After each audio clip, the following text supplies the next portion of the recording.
So here's an action. This action, people will stand in a field looking at a flock of starlings buzzing around the sky and say, gee, that's brilliant. How do they do that? Real intelligence at work. It turns out to be a sort of 3-line algorithm that a child could write.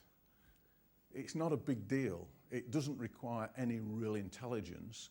And this is not some artificial intelligence at all. This is just an algorithm. It is something you can write down as a mathematical equation.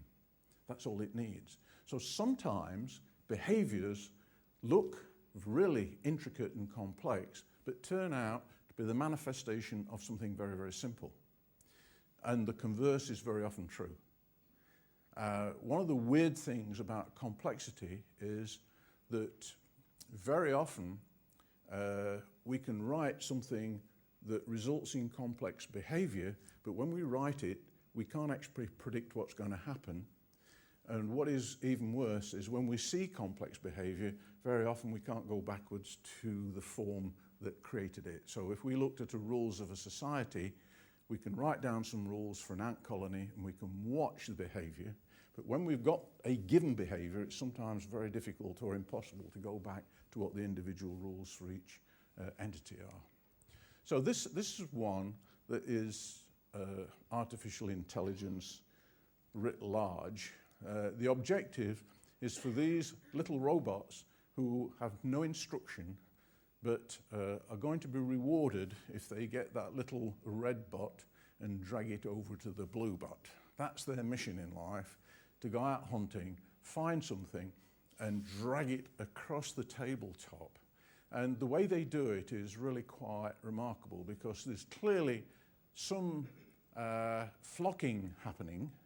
There is a lot of random action and occasionally they form some kind of pattern. And you can see that there's some kind of communication going off between each of the active elements, and there's a message rippling up and down the line which is saying roughly something like, yep, that's the target, go get it and bring it to me. So now they've actually got to organise to push this thing across the table. Now, this is an evolved behaviour. This is not a programmed behaviour. No one has sat down at a keyboard and programmed the behaviour to do this. The behaviour has evolved. So the things are learning and they're doing it in real time. It's kind of fun, isn't it? Sort of, imagine sort of people in the lab having weeks of pleasure from this kind of stuff. It's sort of geek heaven. Here we are. So they've achieved their mission. It's really cool. And, you know, and now this one's a challenge for you because I'm going to ask you a question. This behaviour is quite remarkable.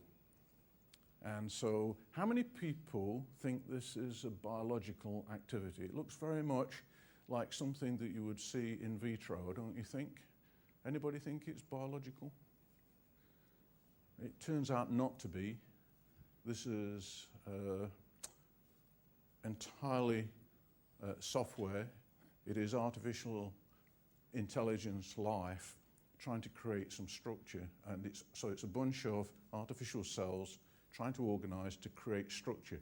Now that's not a million miles away from the kind of structures you see occurring in biological systems. So one of the interesting surprises that have popped up out of these kinds of studies is that entirely by accident we find people starting to mimic nature in a way that's kind of wow, because they've been trying to do it and failed, and then by accident they do it by just letting the stuff loose, and it just creates these interesting patterns. So here's a chess playing machine, and for the younger guys in the audience, I started in this game of engineering when I was 11 years old, and I used to buy old World War II radio stuff and all that kind of thing. Had a paper round, which we wouldn't be allowed to have at 11 now. It's called child exploitation. But every 5 or 6 weeks I had enough money to buy another crate of stuff. And so for now over 50 years, I've been playing. And in my generation, the words were, computers will never play chess. Computers will never play a good game of chess. Computers will never beat a human being. Computers will never beat a grandmaster. God damn it, these computers cheat. They don't play like we do. That's the point. That is absolutely the point. They do not play like we do. That is their value. That's what their contribution is.